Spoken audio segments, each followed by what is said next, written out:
Hello, everyone. It's Shane Kanto, your Wasteland reviewer, and welcome to the Wasteland, my weekly show where I take a deep dive into a particular film.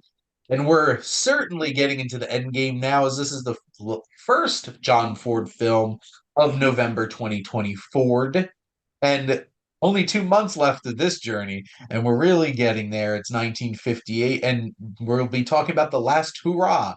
But I'll be joined by my friend Luke, who collaborates with me a lot. Luke, thank you so much for coming on. Thank you for having me, and hurrah to that. Hurrah! And yes, Luke and I have a lot of collaborations with the Wasteland retrospective, the cinematic Wasteland, and then popping on to my other shows too.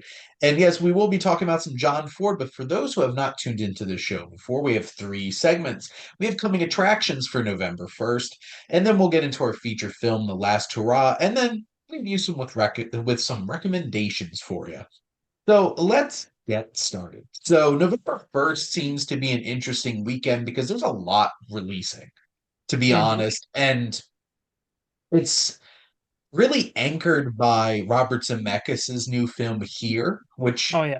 frustratingly was originally supposed to come out November 15th, my Mhm. birthday weekend, when I was going to go see a movie with my friends. And now I'm stuck watching Red One. Um, so, but we do have that film. There's some other ones we'd rather talk about. You want to throw out a quick side note: the theatrical release of Steve McQueen's film Blitz, which I was really tempted to pick only because Saoirse Ronan's in it. Yeah, Because I do love Saoirse Ronan, and The same. Real Pain, the new Jesse Eisenberg, Kieran Culkin film, which looks fantastic as well. But those were not the ones we picked. But Luke, you had Emilia Perez. What stands out to you about this one? Zoe Saldana, Mhm. because who doesn't love Zoe Saldana?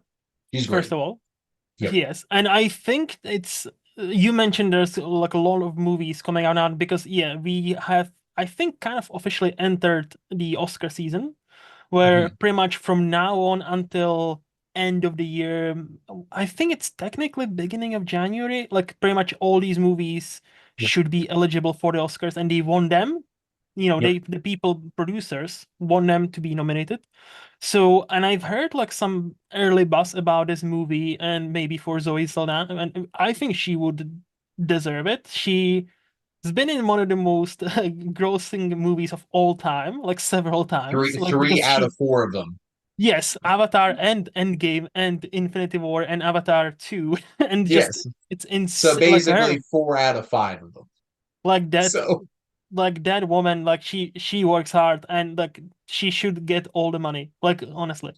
well, So my that was my kind of pick because like I hoped like she's also kind of underutilized and underused in many of the movies, and I hope that she would land some sort of like a big flashy role. And from early buzz, I've heard this might be it. Hopefully. which I am excited about that fact because she deserves a lot more attention than Hmm. just delivering overachieving performances in big blockbusters. And It's like being she, either blue or green or correct. purple. Yeah. Yes, she gets to be like actual human being skin Yes. tone for this one. Yes. She's not an alien. No. And this is from director Jacques Audiard, who did The Sisters Brothers, which I think is interesting. I don't know much about the film, but it has overqualified and overexploited Rita Zeldana uses her talents as a lawyer for a big firm in Mexico, more interested in laundering criminals than serving justice. But an unexpected way out opening opens up for her to help cartel boss Monte Menitas retire from the business and carry out a plan he's been secretly preparing for years to finally become the woman he's always dreamed of being. So, Hmm. very Hmm. interesting.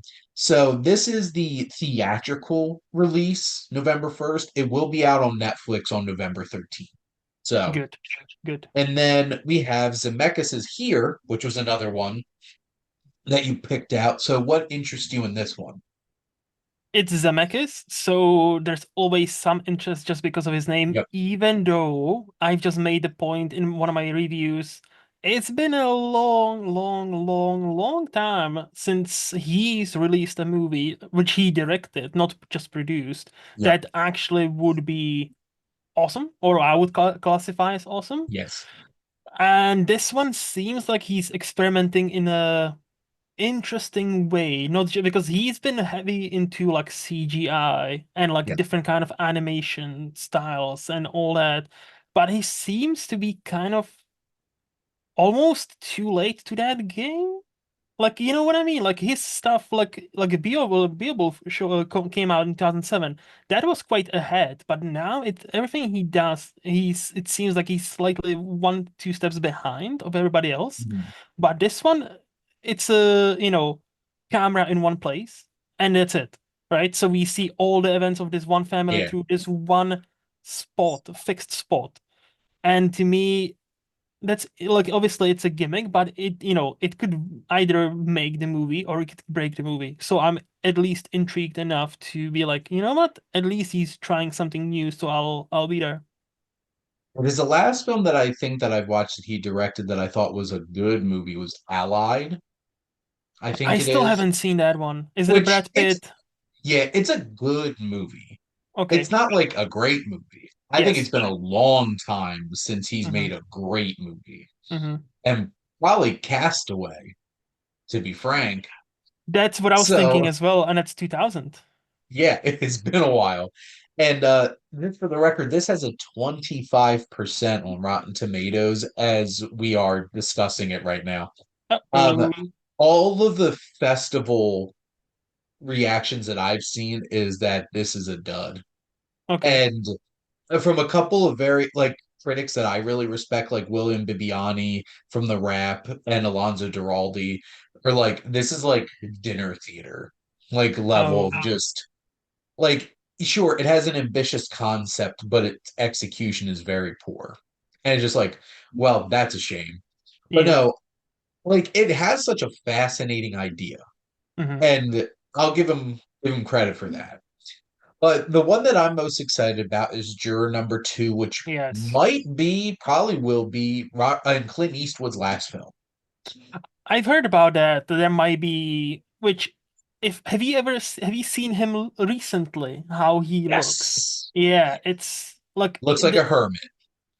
the age shows. Like he He's is, 94. and it shows. Yes, but Yes. again, he's had a good life. So Yeah. Well, and God, he's been directing movies since the early 70s. yep. And he's been acting in things since the 50s. So, like, he's had a illustrious career in Hollywood, and Warner Brothers is burying this film, which is bullshit. It Like, is. this, if you touted this as Clint Eastwood's last film, this could really make a splash. And the fact that they're being a bunch of vindictive little babies over at Warner Brothers Discovery makes me so mad. I wish that a different studio picked this up because they don't have plans of wide releasing this, Mm, which is ridiculous. This is going to wind up on Max at some yep. point, and that's how most people are going to watch this. I originally thought Clint was going to be in it, but Hmm. it doesn't seem like he is. But Nicholas Holt is the main character here. But like, here's the thing. I love Clint Hmm. Eastwood as an actor.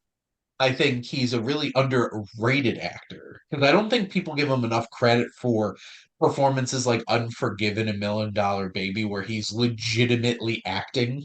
Yeah. Yeah. As a filmmaker, I think he's lost the sauce that like creative juices a while ago. So like it probably I think American Sniper was the Hmm. last film he directed, 2014, that felt like an inspired Hmm. Hmm. directing film. And his last couple have felt really underwhelming or just straight up bad. And I'm a Yeah. little nervous about this, but I can't help not be excited by it being a Clint Eastwood movie. And correct me if I'm wrong, but the early reactions for this are actually positive, aren't they? Like I thought it's the opposite of the In Here movie, where Yeah. like the early reactions for this actually seem like, yeah, Clint might be back, like in, or at least this movie actually might be a banger and might be a big Oscar player potentially. I think, just to your point about like how they are burying that movie, that always reminds me of what Milos Forman said in his documentary. When it comes to Hollywood, you need to understand I'm paraphrasing this, but he said to the interview, he was like, when it comes to Hollywood, you need to understand one thing. It doesn't matter how many Oscars you win. It doesn't matter like how known you are. If your last movie fails in box office, you suddenly become the almost persona non grata, and everybody looks at you through their fingers. And it's like, okay, like and that was when he was already two times Oscar winner. And Yeah. Clint, obviously, with his, as you mentioned, acting since 50s, directing since 70s, you would think they would have, yeah, but as you mentioned, last few of his movies, they were probably not as, they didn't earn them as much money as they would have No. loved. So Yeah, Cry it's, Macho did not make money for Warner mm, Brothers, but the thing is, it came out during the pandemic and was part of the same day release on Max. yeah, And like, that's a kind of film that a lot of younger people, especially, are just going to watch on Max if they're going to versus going to a theater to see Cry Macho. yes. And like Richard Jewell got nominated for an Oscar because of Kathy Bates. And that was a great movie. I really enjoyed that movie, Hmm. and Sully got nominated for I think Hmm. one of the sound categories at that point. And like that was a really well done film too. Hmm. He still has it in him. Yeah. It's just I just remember the mule coming out and that trailer being like, "Damn, this is going to be this incredible thriller." But that's not what the movie was. It was Hmm. just like this road trip movie about this old guy. Um, I still haven't being seen a either Mule or the Cry Macho movies. They're on my queues to watch, so I cannot comment on those. But the Sully, I thought it was good. the mule's fun. Okay. But I feel like the last great film that he's done was probably Gran Torino. Gran And Torino's just, yeah, yeah, and that's been like 14 15 years. years. Yeah. Oh, yeah, So like yeah. it's been a while. Hmm. So it's just sad. But this is an interesting weekend for Yes. some legacy filmmakers. It looks Hmm. like plopping out before things get real serious. I know the following weekend I'm really excited about Heretic, which I get to see this coming Wednesday as we're recording because I have a press screening. Nice. I'm so excited about that.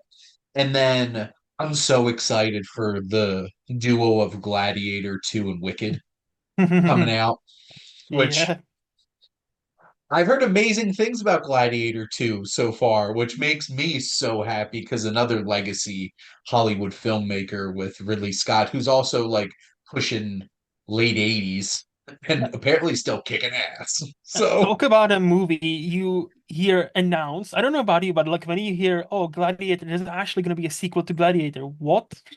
And then like the trailers come out and the cast, or before the trailers, obviously cast is announced and everybody in like who's hot right now in Hollywood, like Pedro yeah. Pascal and like the guy from After Yeah. Sun, Paul Mescal, Yeah. They and got then the freaking trailers. Denzel. That obviously, I mean, Yeah. Denzel is a legend, like duh. But and then trailers come out and like, okay, that actually seems fun. Mhm. So I'm yeah, hyped. It's so funny because I've heard Paul Mescal talking about how nervous he was on set and um him smoking cigarettes, like shaking on set before a take, and then Ridley Scott shows up with a cigar being like, "What, are you nervous?" He's like, "I don't need you nervous." I mean, imagine like coming from a like these like tinier movies he's made until now, and Yeah. to a set where Ridley Scott is directing you, and one of your scene partners is Denzel fucking Washington. And then the best part was Denzel's response to filming this film was like, "Yeah, it was a ton of fun. Get to throw on the dress and just go Yeah. for Oh yeah. it." Just like you can tell from the trailers that he's having a blast. Mhm. So it's going to be an interesting November.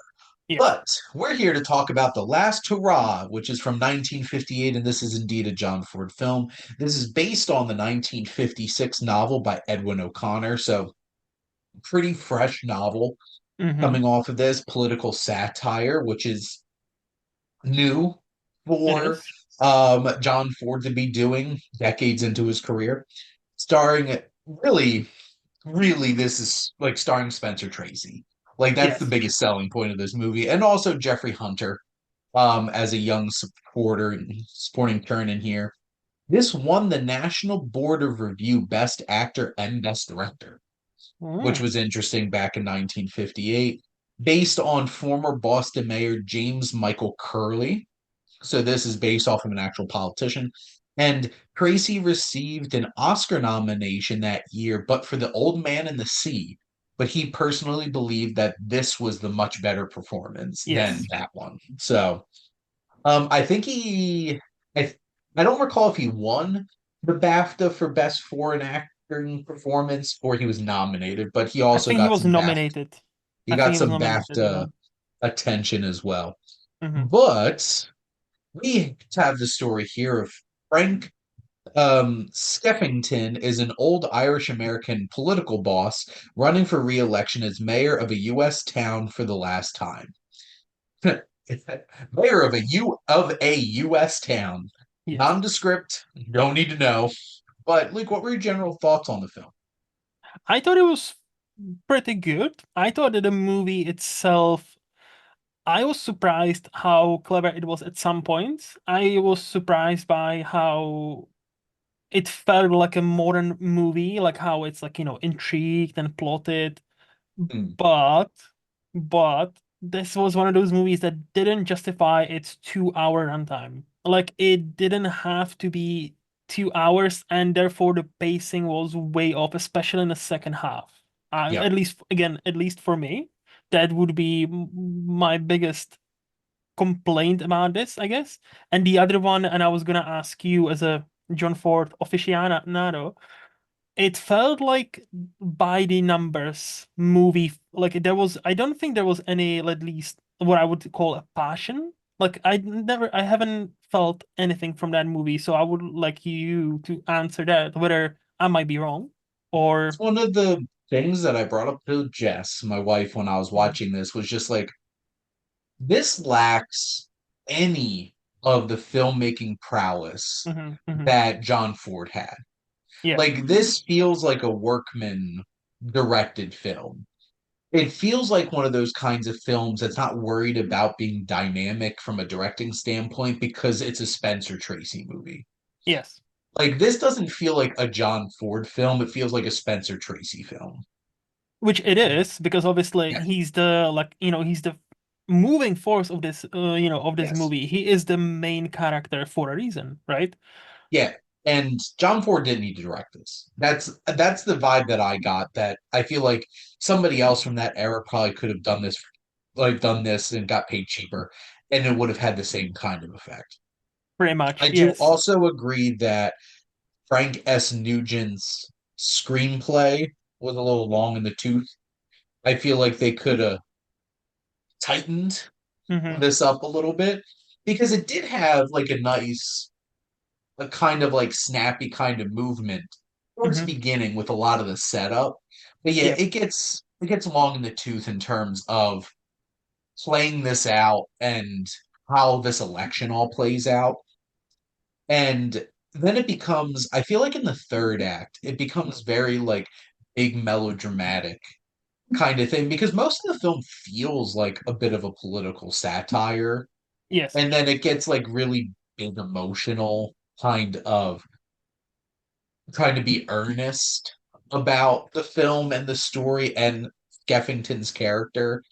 And it's like this was a man. What's the most interesting thing about this film is this character and Spencer Tracy's performance, because it is a man who probably isn't the best man No. Yeah. out there, but he is a man who is an Irish American immigrant that, or at least like child of an immigrant who felt like he had to teeth and claw his Hmm. way out of the streets into politics. And that becomes a whole entire conversation because what's interesting is his opponent in this election is a young, college educated young man who's like nice, clean cut and everything. And going off to college was the new how do you get out of poverty. And they Yes. make a point that in Skeffington's time was getting into politics. or the Correct. church.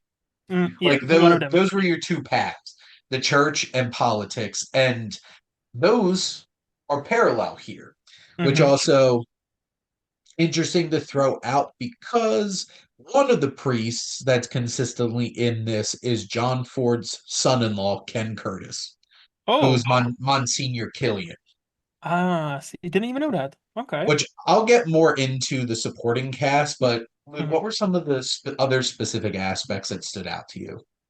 I thought it was interesting to see how they were, I guess, ahead a bit, like where the characters discuss. Yeah, politics is moving away from big speeches. The television and radio is Yep. where this is gonna happen, right? Mhm. And I was like, oh yeah, duh. In the 50, like late 50s, that would have been like because many people who still wouldn't have it, like television set would still be kind of a luxury to have at home. Not everybody Yeah. had one. I think it was like mid 60s where it was more like common to actually own a TV, right? It was And the Nixon Kennedy mhm, election where yeah. Kennedy was elected, where Mhm. television buried Richard Nixon Yes. because he was not ready for that medium. But John F. Yes. Kennedy was. So, and that was probably the 19, I think it was the 60 election.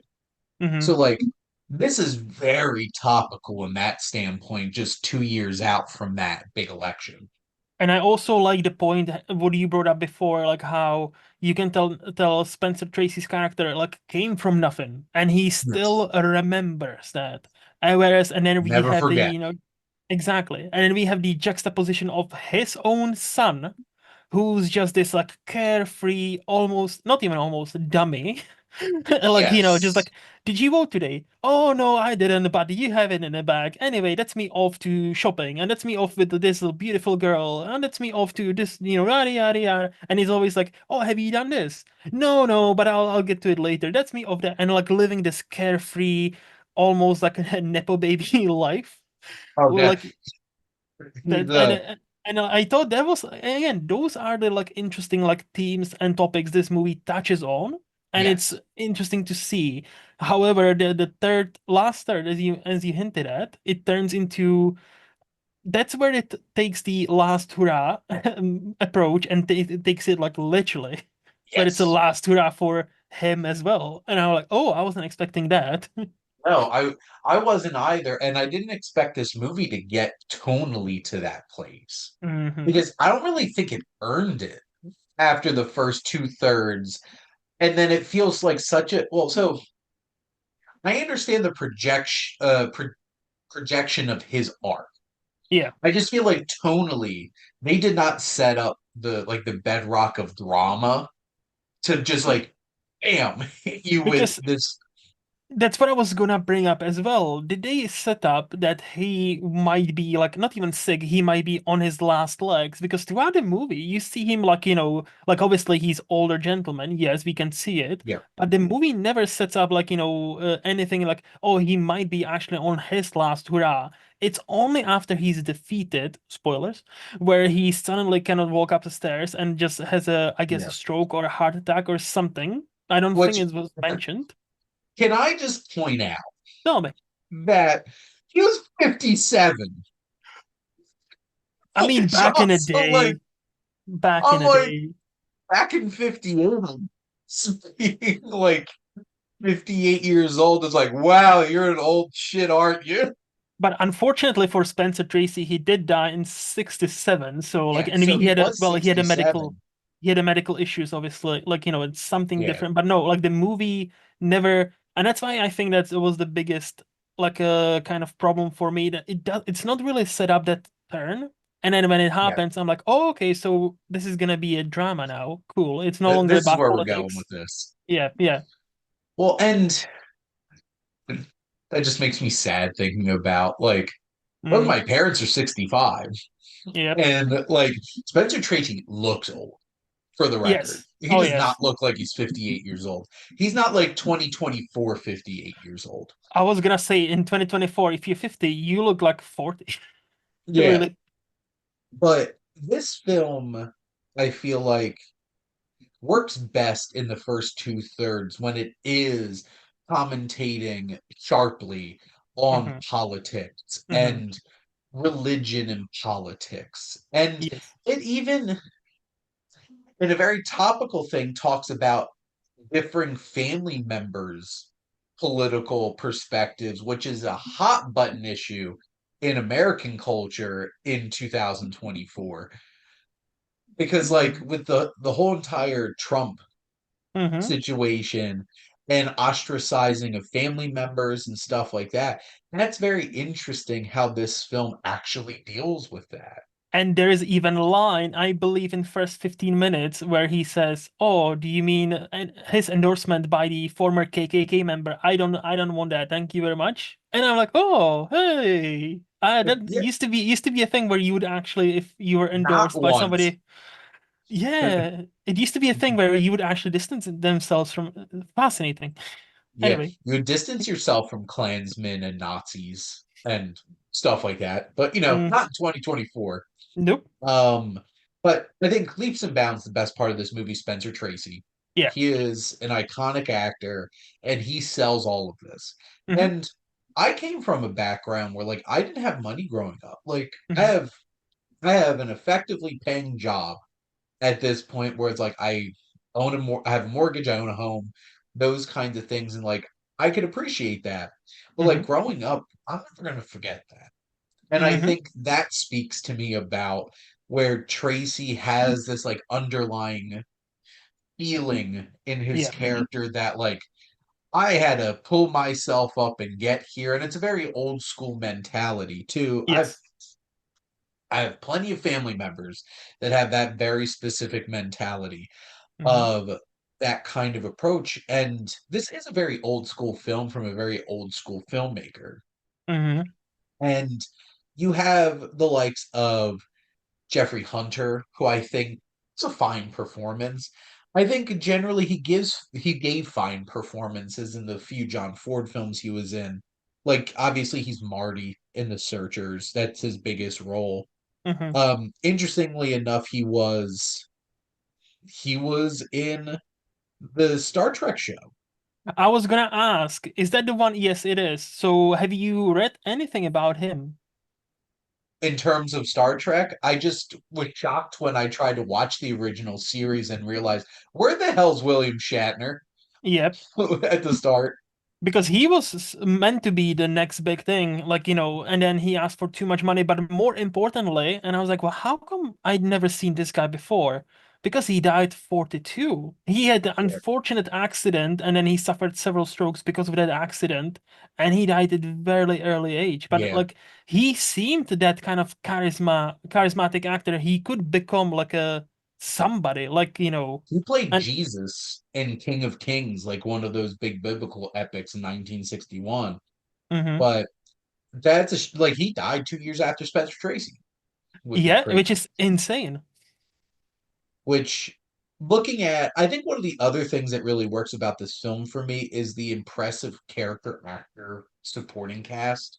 Hmm. Because you have the likes of like Pat O'Brien, Basil Rathbone, Hmm. um, who pops up, Donald Crisp, as Cardinal Burke. There's a John Carradine popping up. There's a lot of old school John Ford character actors who pop up in this. And some of them are the yes men Yeah. of his campaign and stuff like that, or the religious figures who I think are really prominent in the film. But I feel like overall, this is an effective and engaging enough film with a really Hmm. strong central performance.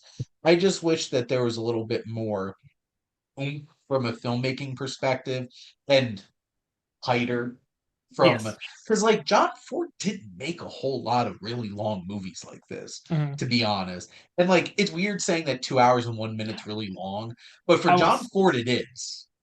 no, I Because was gonna say, like, this is the movie that you can definitely feel it's 2 hours. Like, there are yeah, many movies that are like, 2 hours and you barely feel it, right? yeah, But this is definitely one of those where you like, especially in the last half, in this or the second half, you feel almost every minute as the yeah. story gets less interesting and less out of politics and more into the melodrama.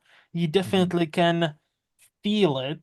And but it's still, I would also say, I think it's still worth a watch if you ever catch it someplace, Yeah. just for Spencer Tracy, for the first two-thirds of the political intrigue and Mhm. how they comment on issues that are still kind of relevant today. And it's a fine enough movie. I just, yeah, as you said, it doesn't feel like a something directed by this like giant of cinema, Yep. and definitely doesn't justify 2 hours, runtime. Exactly. Because just to give a little, like, I only have 8 episodes left after this for John Ford. Congrats. Yeah, and he has one film that I'm going to talk about from 1959, and then one from 60, one from 61, one from 62, 63, 64, Hmm. 65, and then it wasn't until 19 it jumped to 1976 where he released this documentary finally got released that he directed. Yeah. But like, because at this point, like John Ford, that was released posthumously. John Ford passes away in 1973 at the age Hmm. of 79. So this is getting up to the end of the road. Yep. Getting to the end of the road, partners, on this journey through On John the last Ford. hurrah. Last hurrah. The last 2 months will be the last hurrah. We have some recommendations for you, and this is releasing on November 1st. So Luke has something spoopy for you. What do you got? Yes. So the last couple of weeks, I finally managed to watch the original Ring, aka Ringu, from Yep. 1998. And what a movie. Like, obviously, I think the biggest problem, it's not this movie's fault. You know the story and you know the elements, the twists and turns this original story takes, because obviously the remake and even Scary Movie, Mhm. unfortunately, Scary Movie 3, which is one of my favorite scary movies, but Yes. that's another debate. Like, they take those exact same bits. So, it's spoiled. So but it works. So for me, this horror movie works because it refuses to be a horror movie for many, many times. Like, there are scenes where somebody pops out or something, but there is no jump scare. There's no sound. Like, like, oh, I was like that would like make you jump scare. No, but it's still creepy. Yeah. Like, it builds the tension. It's a great mystery. It's a great detective almost movie where they actually have to work backwards, because this is 98. This is just before the internet. So they Yeah. have to do some manual digging on this mysterious tape that like kills people. And there are like creepy elements throughout the movie until we hit the last half an hour. That's where the quote unquote proper horror starts. But like the main selling point, this is a great horror movie that almost refuses to be a horror movie and wants you to be engaged on a deeper level. And I absolutely loved it. And I will give a special shout out to the guy who's having a like career renaissance right now. He is actually in the movie, the Japanese guy called I am Hiroki so sorry. Sanada. I believe so. Yeah, from Shogun. Shogun and Yeah. all. Yes, so he is there as a young detective, and I'll just say this.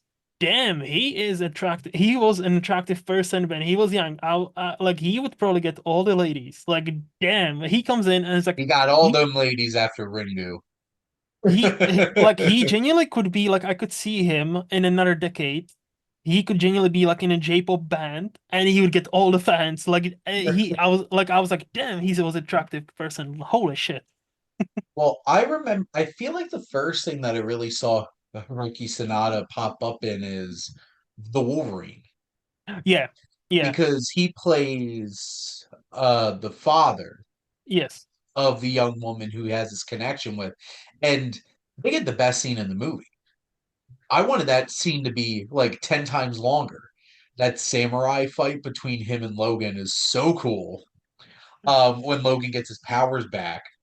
And Hmm. then he's just so like he's that first third of John Wick Chapter 4 is so amazing at Yes. the keep forgetting which city it is. Osaka Yes, Osaka. Yes. Continental and him and His uh daughter. yes, Akira. played by Rina Sawayama. I've become such a humongous Rina Sawayama fan Yeah, of her she's awesome. music after watching John Wick Chapter 4. But he was so good. Him and Donnie Yen were so awesome in that opening act of that film. But like I eventually want to watch Ringu. I'm gonna have to watch midday, all the curtains open and It's plenty of day genuinely, after for me to calm the hell down afterwards. when you watch it, just remember this. You can easily reinsert jump scare sound effects into certain scenes, and that would definitely happen if it was made in America. Yes. And the movie straight up doesn't do that, and like actually makes you feel the moments more. It's just so great. Like honestly, You mean you great. use filmmaking to make Yes, something scary? I know, right? No, it's I know. honestly great movie. Like genuinely awesome. Not just a horror movie, great movie. Yeah. So I do my usual three recommendations. So a new film is Your Monster, starring Melissa Barrera and Tommy Dewey. Tommy Dewey's having a moment right now between Your Monster and then he played the snarky writer of Saturday Night Live in Saturday Night. Hmm. This is a Beauty and the Beast reimagining of a young actor who's struggling. Her boyfriend has dumped her. Hmm. She loses out on the role that was written for her, and she winds up falling in love with the monster in her from her closet from when she was Okay. a kid, who they she winds up living with for a while.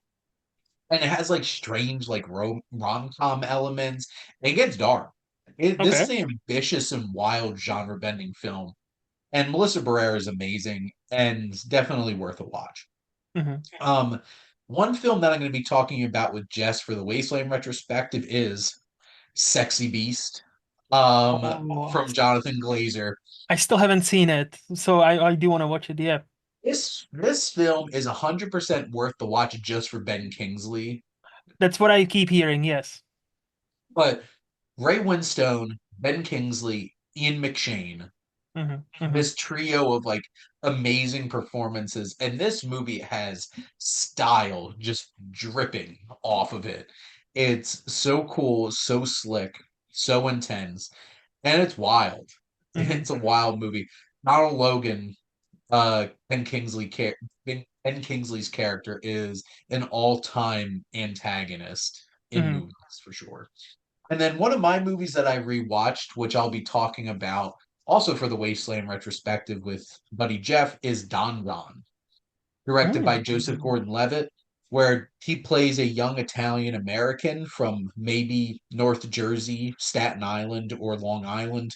Not 100% sure, but Italian Americans from that Jersey, New York area like me. And he's definitely a Guido. Hmm. He likes to go out to the club with his friends and pick up some eights, nines, and dimes. Hot women sleep around, and he loves porn. And Oh, this that's film, that movie. Yes, I've seen that. Yes. yes, and this is slick, intense. It's so much fun, and Joseph Gordon-Levitt's great. Scarlett Johansson's great in it. Julian Moore really is like a big, surprising piece to this, and this actually is a really intelligent exploration of pornography and what it does to desensitizing people and how it affects our perception of lovemaking and stuff like that. And then it's also very Italian, and I Yes. Italian American. I appreciate that. Tony Danza in his like his quote unquote wife beaters, Hmm. or like my wife likes to call them Italian t-shirts. It's like thanks, Jess. Um, and his just whole thing, and like his mother, who's just like, I look like a grandmother, but do I have grandchildren? And it's just like, oh my God, she's such an Italian American mom. I understand that very completely. And Tony Danza is like, stop upsetting your mother. And then even Brie Larson, who's like the quiet sister, always on her phone and has like a silent Bob moment of Hmm. clarity towards the end of the film. It's just such a fun film, but it's really smart and intelligent in how it navigates taboo topic. Because how often do people actually talk about pornography and what it can actually do to people in terms of taking away that because like his whole thing is he's addicted to porn and his expectation of sex is porn sex. Yeah. And just like that's not how people actually have sexual intercourse with each other. Nope. And that whole entire exploration. So that'll be a very interesting conversation with Jeff. Along with 50/50, another JGL film that's Another great one. also heavy themes, but also funny. So Different there you heavy go. themes. Different heavy themes. But Luke, thank you so much for coming on and talking some John Ford with me. Anytime, Shane. Anytime, any place. Thank you. Well, the next time it'll be Wes Anderson, so that's exciting. Yes. But there you go. But thank all of you out there for always tuning in and supporting your Wasteland reviewer.